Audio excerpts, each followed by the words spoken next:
Hey everyone, thanks for tuning in. I am Trent, this is Rams Talk, and today we're talking about the hot news story, Brandin Cooks to the Rams for the 23rd overall pick in the upcoming draft.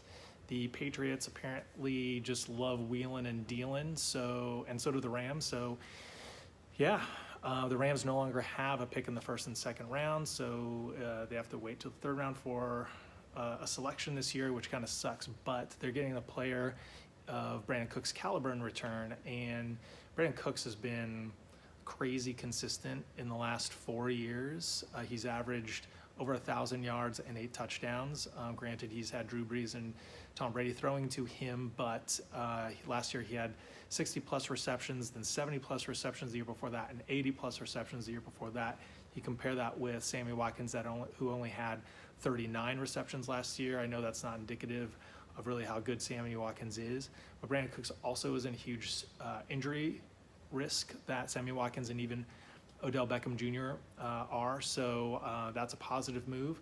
And so I was kind of wondering, like, how does this fit in financially with what the Rams are doing? And the Patriots last year picked up Cook's 5th-year option which is this season coming up, and that's $8-point-something million, which is about half of what Sammy Watkins is making. So they're pretty much getting crazy value for that. The only problem is that he looks to be a free agent next year. So I hope this is not a continuation of the Rams trading picks for players in the last year of their contract and then letting them walk the next year.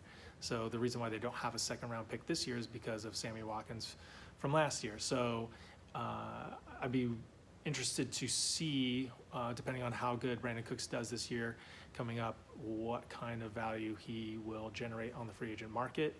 So that'll be interesting. But he was also drafted in the same draft class as Aaron Donald, so they're both going to be free agents next year. So I don't know if they look into extending both of them. I guess it would be hard to do it with Cooks since you don't really know you know what you're getting, but he hasn't played a snap for the Rams. So they'll probably look to establish or have a contract with Aaron Donald first, an extension for him, and then depending on what Brandin Cooks does, work something out in the offseason. It's very premature to talk about that now. I mean, we're just probably within the hour of the signing, but it's very exciting. I mean, Brandin Cooks' 40-yard dash time from the combine was 4.33. Sammy Watkins was 4.34. So he does slot in and is that vertical threat that Sammy Watkins was. He's not as tall as Watkins, but he has outproduced Watkins in pretty much every season. They're in the same draft class, and so that's I think it's very good news for the Rams on the offensive front. On the defensive front, probably takes a little bit of a hit because that first rounder I would like to have believed would have been an edge rusher or an inside linebacker. So, I mean, this still leaves the biggest weakness for the Rams will be stopping the run. And unless Wade Phillips feels comfortable enough in Longacre, Littleton, and Ebicom to, once they finally have those reps, step up and be very productive players. So very exciting news. Brandin Cooks to the Rams. I'm excited for it. I think most Rams fans are, and it'll be exciting to see what they do next. I really feel like their free agent or trading craziness is over. They really don't have many other assets to trade unless it's like a couple of 6-rounders or 1 4th-rounder and maybe moving up in the draft, but we'll address that later.